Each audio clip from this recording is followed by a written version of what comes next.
So our talk this morning, we're going to continue on with diversity, inclusivity, and integrity.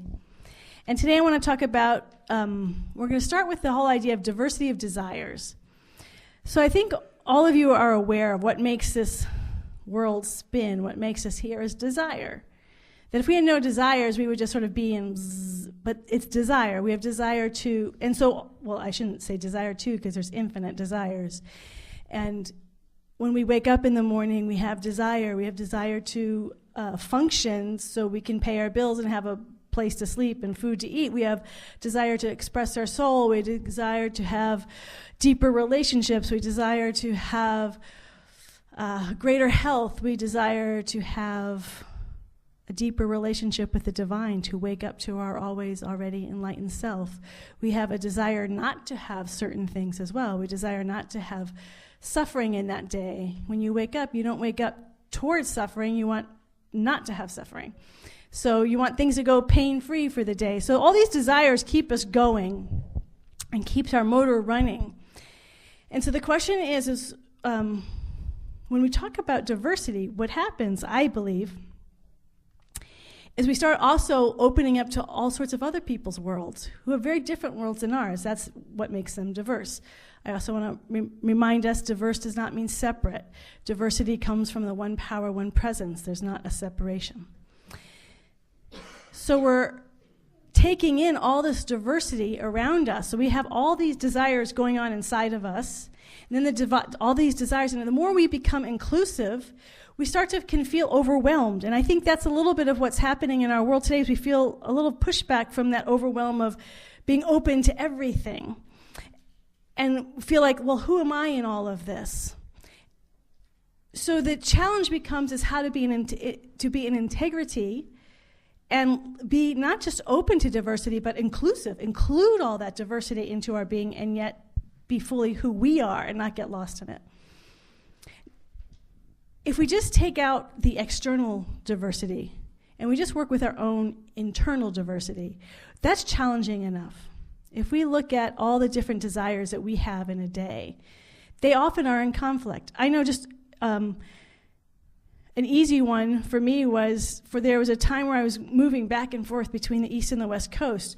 The West Coast was much more a place where I wanted to, where I felt it was more me.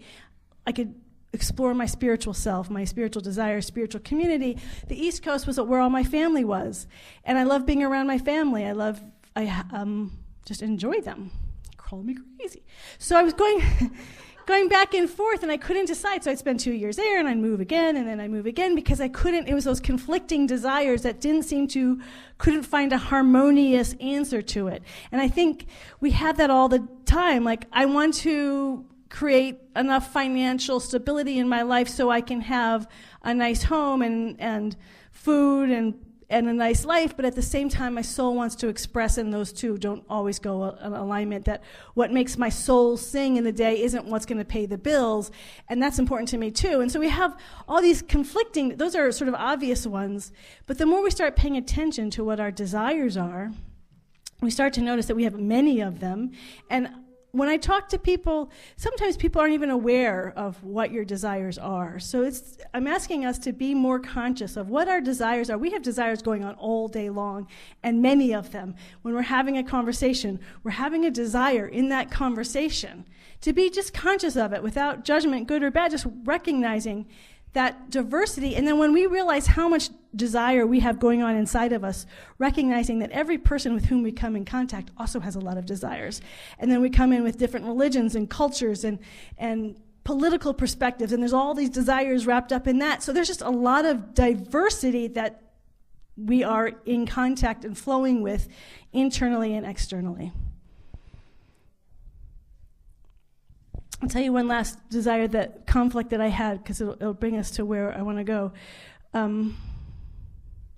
We'll go to the religious one. So as most of you know, I had a wonderful connection with Jesus growing up, and also grew up in a free-thinking house, so I had no trouble studying other world's religions. But when Yogananda came into my life personally, I struggled. It was, again, a conflict of desire.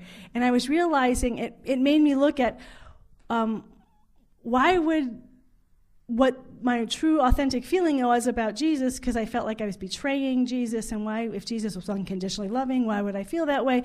So really looking at those conflicts of desire. And part of it is it's going to dilute who I really am. If I really give myself to Yogananda, then it's sort of diluting my relationship with Jesus. And I thought of this week because this past week, Reverend Jim Lockard wrote a blog post about Centers for Spiritual Living. We are an organization that is incredibly open. We love all the different world's religions. We love all the different spiritual paths. We welcome it all into our community. And what he said is that's wonderful, but there is a sense, he travels around to a lot of these different centers for spiritual living, is that people actually don't really know what we teach anymore. Like we're so open that we're like, well, we like them, and we like them, and like them. And he said, but they don't really know what the principles are for Centers for Spiritual Living, because we're so open to everything else. And so this goes back to, so how do I stay true to myself? I do believe in all inclusivity. So this is both an individual thing and as an organization. How do we stay true to ourselves and yet can be completely open and welcoming? Learn from all these different teachings. And for me, the best way is listening. We had 2 beautiful readings this morning about listening. I'll put them on our Facebook page because they had such richness to it. It's nice to read a couple times. The idea is that one of the things we forget to do is to listen, to really listen. And the reason why I think that was one of the topics for diversity is because the intention was, let's really listen to one another, to other people's perspective. But I think it's also really important that we learn to listen to ourselves and to the interior divine within us. That sometimes when we talk about meditation's become this very secular tool, which is great. I mean, it's being done everywhere. Businesses, schools, hospitals. Kaiser teaches meditation because we recognize the power of de-stressing. It helps us relax. We see the brain chemistry. But we forget the 2 highest purposes for meditation. The 2 highest purposes for meditation is to wake up and know our oneness with God, for all separation to dissolve. But it's also to listen.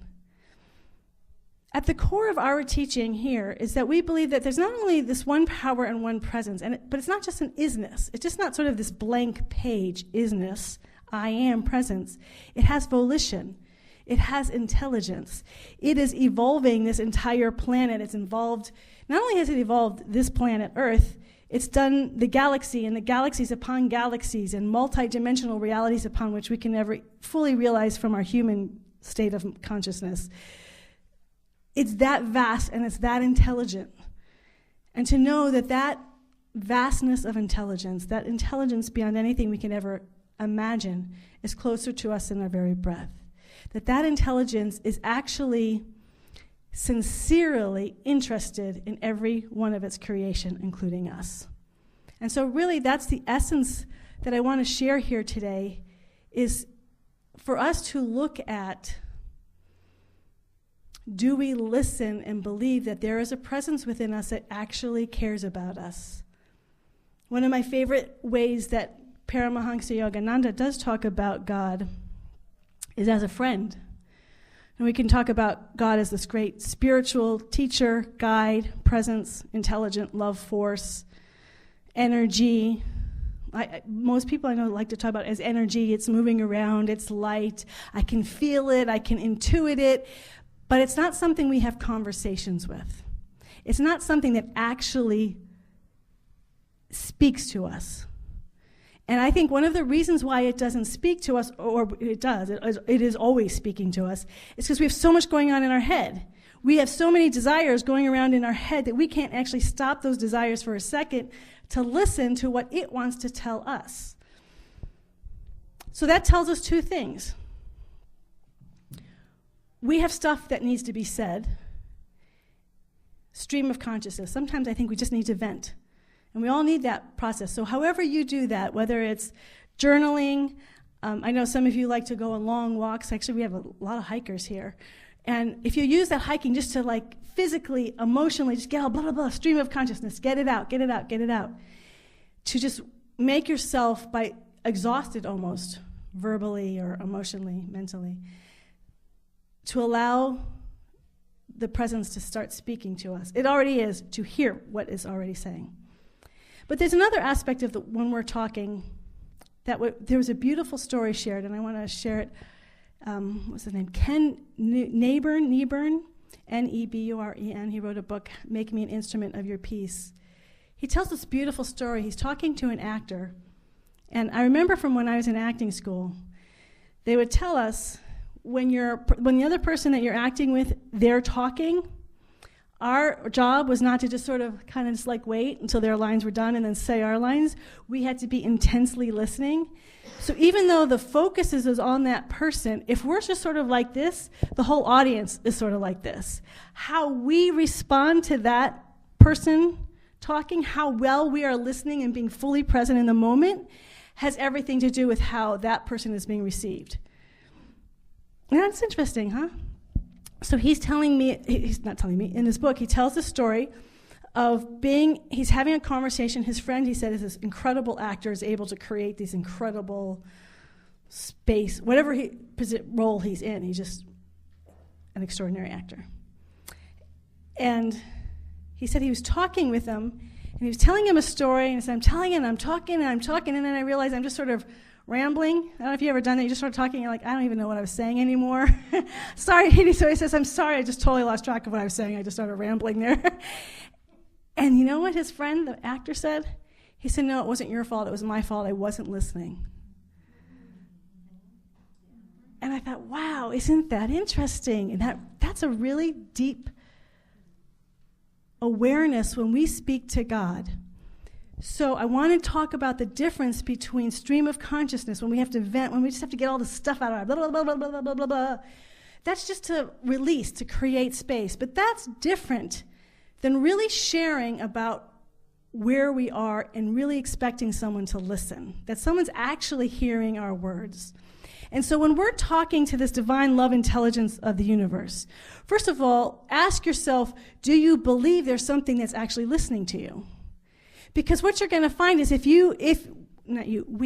we believe something is actually listening to us, then we're going to listen to us. We're going to actually start paying attention. It's just not rambling. It's not just stream of consciousness. I'm actually going to start really paying attention to what I'm saying to the divine. What am I saying about how I feel in this moment? How do I feel? And if something's actually listening to how I feel, and it's generally when we're struggling with something, we're trying to make a decision, I'm talking about these conflicting desires.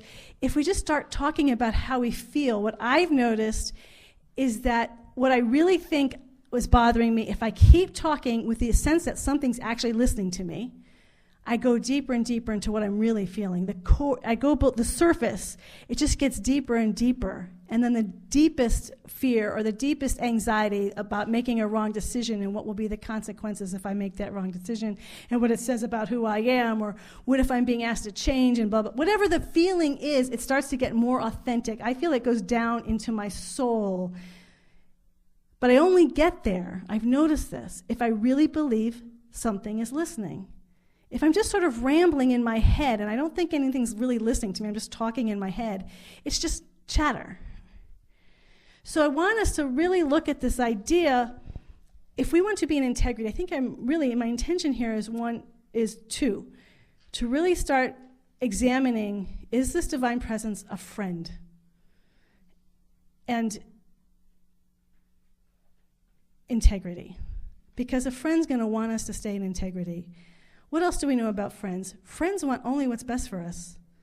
And friends don't come and go. I think it's the month of February, and I didn't even talk about Valentine's Day, but St. Valentine's loved God all of the day, every day. It wasn't a thing that comes and goes. When we're in the presence of the divine, it doesn't come and go. So what are we saying to the divine? Do we actually believe that the love intelligence is intelligent? That it's not going to, I heard someone say, well, spirit's going to evolve no matter what. It doesn't care whether I'm there or not. I can either go along with it or not, but it doesn't really matter. And I don't believe that. I believe with Sri Aurobindo that this world, every part of creation matters, because otherwise this world doesn't, it's sort of, the whole thing's irrelevant.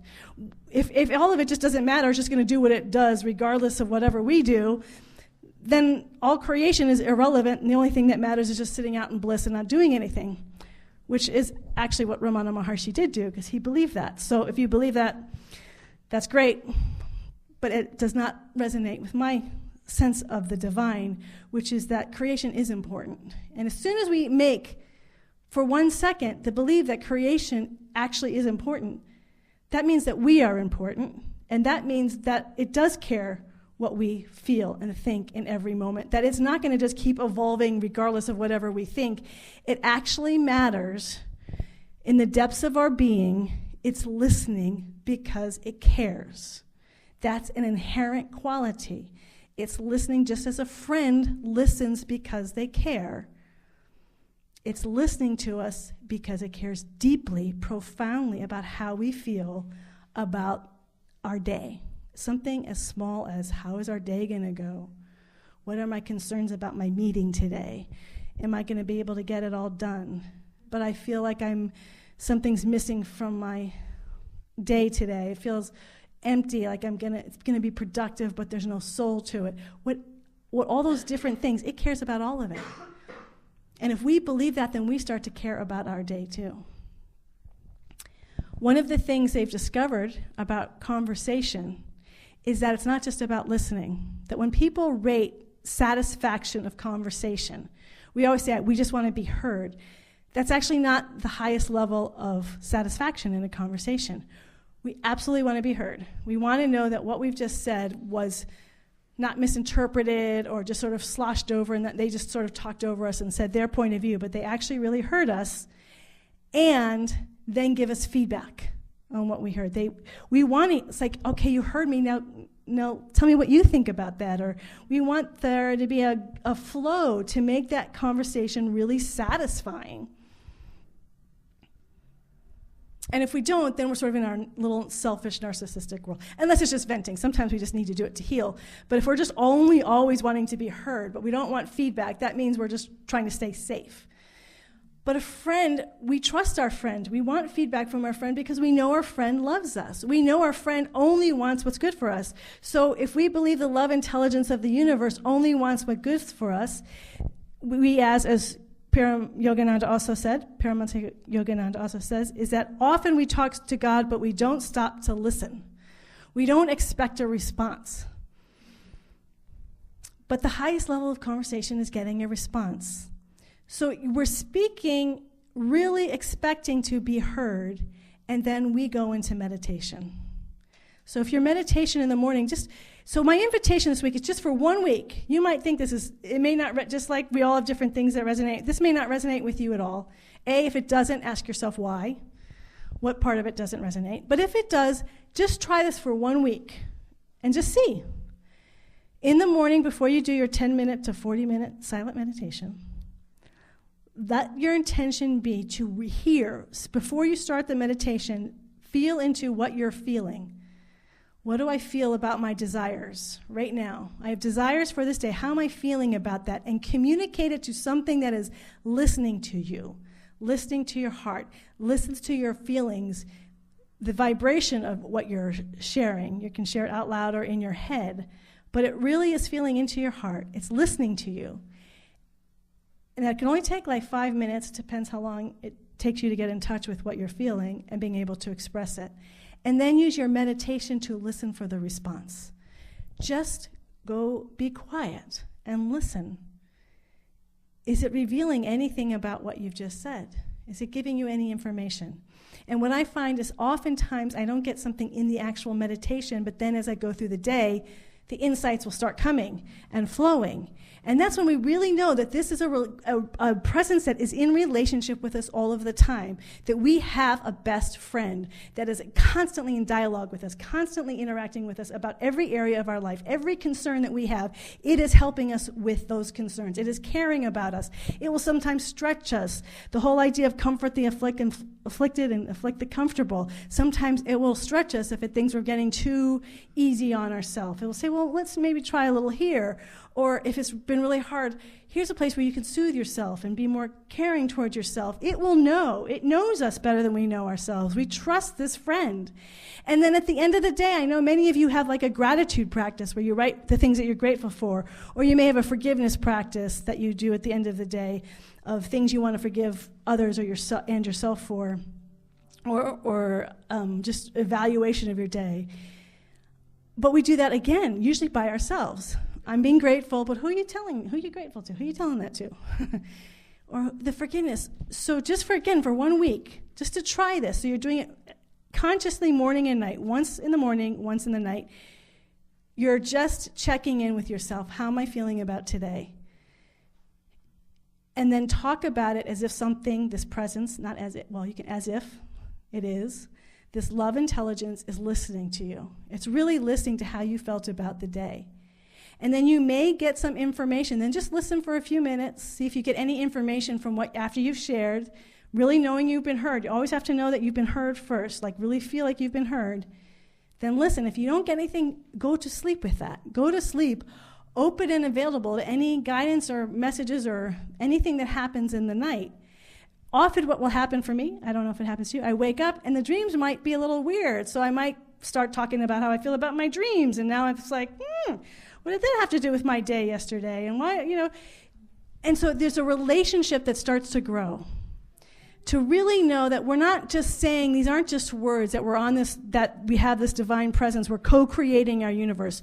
We literally are co-creating our universe with our best friend, with that presence that loves us more than anyone else on this planet. And it's not that you can't do this with, obviously, you want to do this with your friends and with your partners or your family members, but there's something different about the kingdom of heaven within.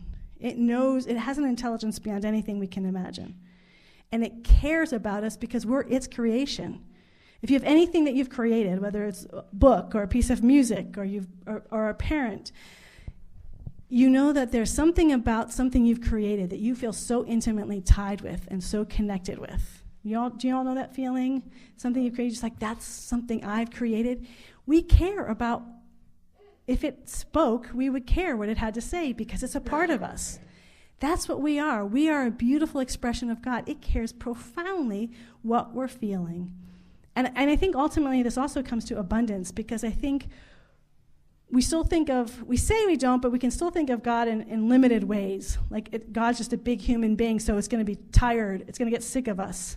We're talking too much. Or every day, it might be nice on the big events when I have a big crisis, but sort of the everyday things, it's too much for everybody, to do that for everybody. So we get to see any limitations we have that we project onto this infinite love intelligence of the universe, that it never gets too much. And then we go back to the idea of diversity and inclusivity. The deeper we go in this relationship and we are in holy communion on a regular and consistent basis with our life every single day, then as we have all these things approaching us about all these different diverse desires that are happening externally and even with our own life, we always have that touchstone, that centerpiece that is incredibly loving. And we don't feel so much fear, and we don't feel overwhelmed, and we can include. We can be big enough to include all this diversity without fearing of losing ourselves because we're so connected inside with that self that we cannot lose ourselves ever. So first of all, do y'all understand? Are y'all with me here? Is there any questions about it? Is anyone who's going to try it this week? I'm so glad.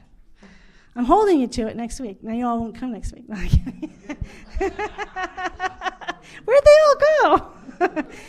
No, it's really, because it's what we know. So here's what I want you to do. A little bit in the morning, every night, and make that commitment to yourself. If you forget because it's new, I want you to acknowledge that you forgot it. You're somewhere, it's like 3 o'clock in the afternoon. Oh, I never checked in. Totally forgot. Just take a moment then. Go to the restroom. Just have a moment to yourself. And say, I totally forgot to check in with you today. You're still the most important thing in my whole life. I still want to share with you. Please forgive me. You're forgiven instantly. And then go on with your day and then check in that night. Because I don't think we could ever really understand the power of this listening, this giving, this conversation, this friendship, unless we actually do it. And not just once, but day after day for 1 week. And then after 1 week, if it doesn't resonate with you or just not, then you can let it go. And you won't get your gold star. No, I'm kidding. You gotta do the gold star. No, it's the diverse. We all are diverse. We all have our different ways of experiencing and expressing and being in relationship with this divine presence. But I think sometimes we forget about the friendship part and how wonderfully and glorious this friendship is. It seems like it's off topic, but it's really not. An external version of this, I remember having an African-American friend of mine, and I asked her why on the weekends so many we would be together during the week, but then so many African-Americans would go off and do their own thing socially, or at church, say. They say Sundays are the biggest racial divide.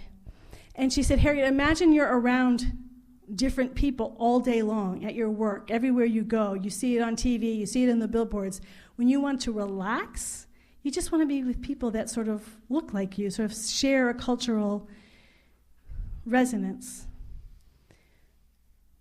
One of the things that's happening today, especially in the Centers for Spiritual Living and communities that are so open and diverse, we are around so many people that have different views and different beliefs, or different things that excite them. Even within this community, there's different things that excite us on our spiritual path, different teachers, different books, that sometimes you just want to be with yourself. And so this is an individual way, that's a collective understanding, and an individual understanding is we're around different people all day with all their different desires. To give ourselves, to think we're that important to our best friend, to spend time with our own desires, with our own beautiful relationship, and our best friend, to be nurtured with that presence that loves us just as we are. So thank you for being willing to try that this week. I can't wait to hear about it next week. So it's not just talking, it's actually you've experienced a little, and see how it goes and how it flows.